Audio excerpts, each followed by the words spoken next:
Joined now by retired Lieutenant Colonel Ralph Peters, Fox News strategic analyst, who joins me now. And Ralph, you were just listening to his answer to that question. What did you make of it?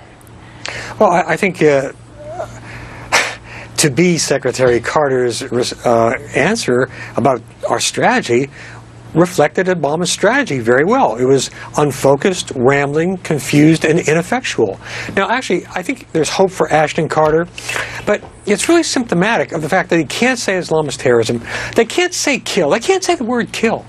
I mean, we face enemies who burn that young pilot alive, who behead people, who massacre people by the hundreds, who behead children for watching a soccer match, and we can't even utter that terrible four-letter word, K-I-L-L.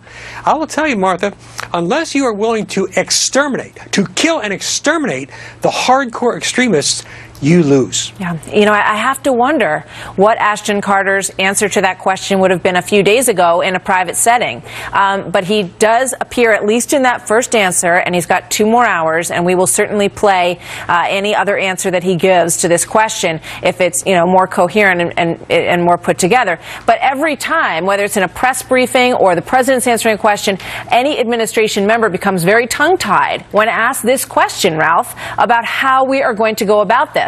Except the former DIA head, who now is no longer with the administration, who seems quite clear on the matter. Here he is in an interview with Charlie Rose.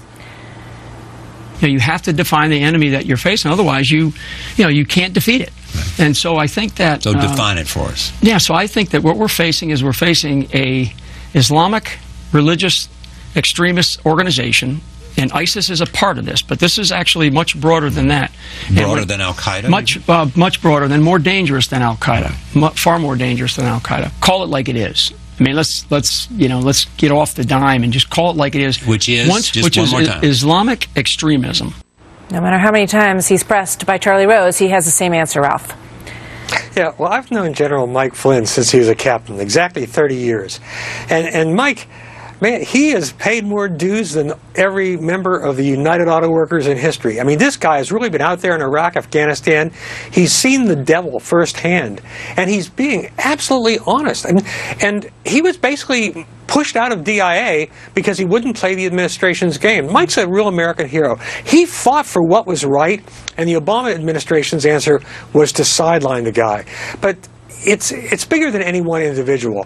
When you heard Ash Carter, when you hear other members of the administration trying to describe the problem, well, the reason they can't describe the strategy is because the president doesn't have a strategy. He just wants to get through 2016. A strategy looks at how you want things to look in a generation.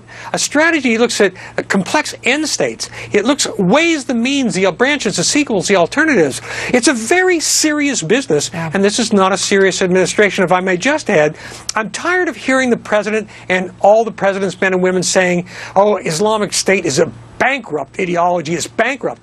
Hey, this franchise is expanding really, really fast. It ain't bankrupt. We're bankrupt of courage, ideas, and determination, and will and vision. Well, what do you think about Ashton Carter? Because we know even Chuck Hagel, who is not particularly hawkish, differed very strongly with the administration, as did a number of top officials at the Pentagon, according to reports. So how's Ash Carter going to fare when he goes in there and tells them what he thinks?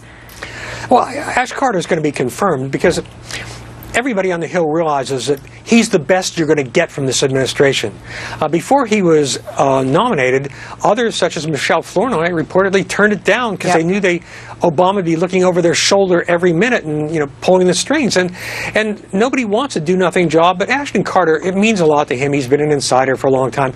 I think he's the best we can do, but my God, when I listen to all the hogwash in this town right now about, we talked today, I've heard on Fox, but, well, the burning of that young man was a turning point. It may have been a turning point for Jordan's regime. The king's throne isn't all that stable. It was not a turning point against ISIS, because ISIS has the strength of will to win, and whether you're talking about its Arab enemies or us, we don't.